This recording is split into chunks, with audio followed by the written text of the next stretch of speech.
Rádio França Internacional, emissões em língua portuguesa, são 17 horas aqui em Paris. Cristiana Soares. Há exatamente um mês, a Turquia e a Síria foram abaladas por sismos que deixaram mais de 50 mil mortos e milhões de desalojados. Um mês depois, a população afetada queixa-se da ajuda que chega a conta-gotas. No sudoeste da Ucrânia, a situação é intensa. Em Kherson, os bombardeamentos são diários e não poupam os civis. Mesmo assim, há quem queira regressar às aldeias. Amanhã é novo dia de greve e protestos em França, com os sindicatos a pedirem uma mobilização massiva contra a reforma do sistema das pensões. Semana de greve também nos setores da saúde e educação da Guiné-Bissau. Os sindicatos denunciam a falta de vontade de negociar por parte do governo. No controle técnico desta emissão está Dusko Sekulic e o jornal começa agora. RFI, a rádio do mundo. Há exatamente um mês, a Turquia e a Síria foram abaladas por sismos que deixaram mais de 50 mil mortos e milhões de pessoas perderam as casas. A província de Idlib, no noroeste da Síria, que é controlada pelos rebeldes, foi uma das mais devastadas pela catástrofe e a ajuda humanitária às vítimas demora a chegar. Omar Karoufi perdeu tudo e vive agora num acampamento. Em entrevista à RFI, falou sobre a ajuda, a pouca ajuda que tem chegado. Temos recebido muito apoio. Vimos-lo nos nossos telefones e no Facebook. A ajuda chegou, mas nós vivemos numa aldeia. Sim, as organizações vieram até aqui, muitas delas, e tiraram muitas fotografias, falaram com as pessoas. Mas será que nos deram alguma coisa? Nós não vimos nada. A ajuda chegou à Síria, a ajuda chegou até Idlib. Havia muita ajuda. Mas querem saber o que eu recebi? Recebi 1 quilo de bulgur, 1 quilo de lentilhas, 1 litro de óleo, 3 latas de sardinhas e 2 latas de atum. Foi tudo o que recebi de toda a ajuda que veio para a Síria. Era o testemunho de Omar Karoufi ao microfone de Elliot Branche. No sudoeste da Ucrânia, a situação é tensa em Kherson, onde russos e ucranianos estão separados pelo rio Dnieper. Os bombardeamentos são diários e não poupam os civis, mas mesmo assim há quem queira regressar às aldeias que fazem fronteira com o concelho vizinho de Mykolaiv. O relato do terreno é do repórter José Pedro Frazão. Possad Prokrovsk é uma aldeia a meio caminho entre Mykolaiv e Kherson. Os russos bombardearam a aldeia, mas nunca a chegaram a ocupar. Apesar disso, apenas 15 de 2.400 habitantes ficaram sempre na terra. Hoje tem 300 pessoas. Não há eletricidade nem comunicações. Esta manhã estava a ser feita uma distribuição de madeira para a comunidade conseguir refazer as casas. Muitas têm lonas provisórias colocadas com o apoio das Nações Unidas. O responsável provisório pela administração da aldeia diz que é impossível reconstruir sem uma forte ajuda. São 940 casas destruídas.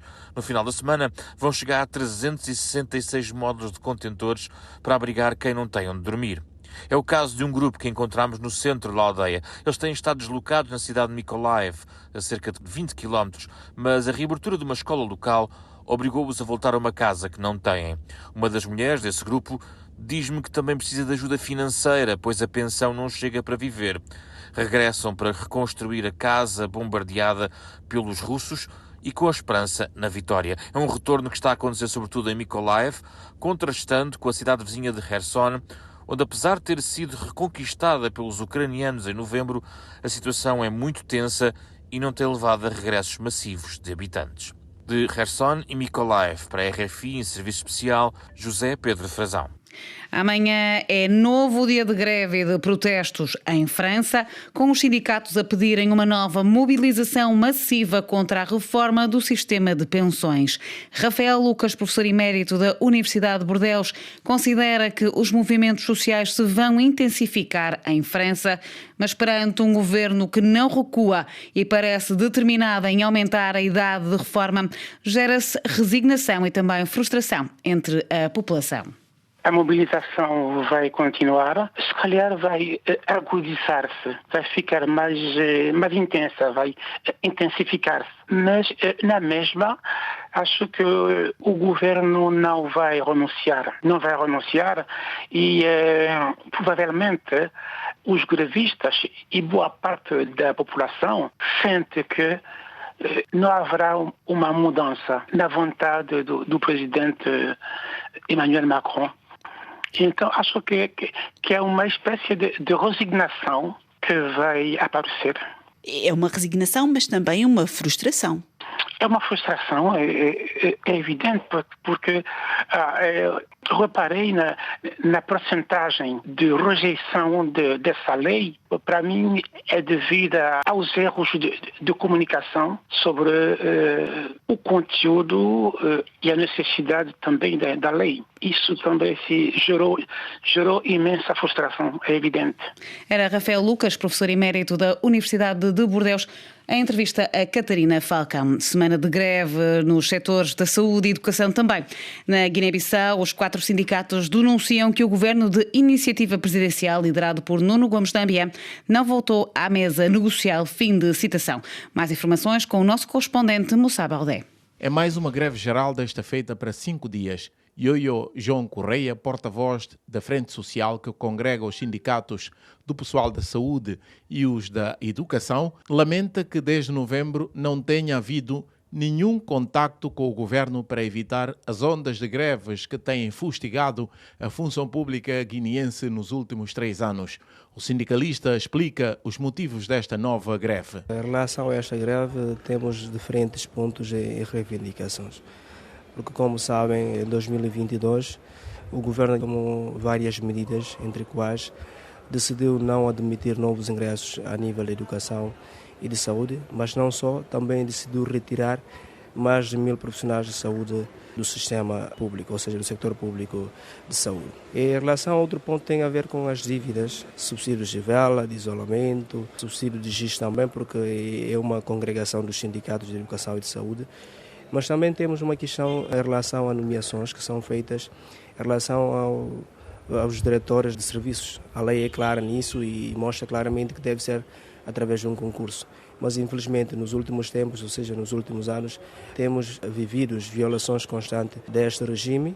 Quase toda a nomeação passou a ser através da política. Ioio João Correia, porta-voz da Frente Social que junta os sindicatos da saúde e os da educação. A greve começou esta segunda-feira, mas, na verdade, no Simão Mendes, principal hospital do país, não foi notório o efeito da paralisação, isto porque as consultas decorreram normalmente. Moussa Baldé, Bissau, RFI. Ainda sobre a Guiné-Bissau, uma missão do Fundo Monetário Internacional inicia esta semana a primeira avaliação ao programa da Facilidade de Crédito Alargado para o país. O programa foi aprovado no final do mês de janeiro e será executado nos próximos 3 anos e tem o valor de 35,3 milhões de euros. No ciclismo, a primeira prova por etapas em França, o Paris-Nice, começou este domingo. A primeira etapa foi arrecadada pelo belga Tim Merlier, enquanto o único ciclista lusófono português, Rui Oliveira, terminou em 100º lugar. Em entrevista exclusiva à RFI, Rui Oliveira traçou os objetivos da equipa para esta nova prova. Temos uma equipa em que temos o melhor corredor do mundo, o Tadej, e claro, o principal objetivo é vencer com ele a geral e claro, temos bastantes dias que são complicados, que pode haver vento nos primeiros dias, temos o contrarrelógio por equipas e claro, as etapas de montanha, mas sim, o principal objetivo é levá-lo o mais confortável possível para que ele possa fazer o que sabe melhor, que é ganhar. E em termos pessoais, qual é o objetivo para o Rui?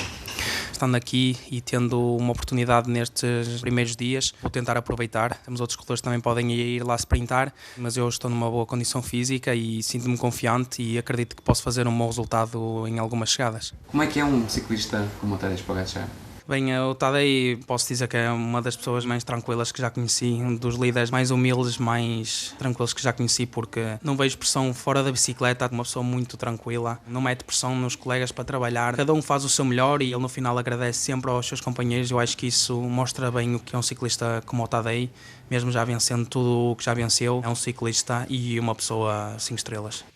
Era então o ciclista português Rui Oliveira, entrevistado por Marco Martins, ele que traçou aqui os objetivos da equipa para esta prova por etapas em França, o Paris-Nice, que começou este domingo. E aqui o ponto final desta jornada.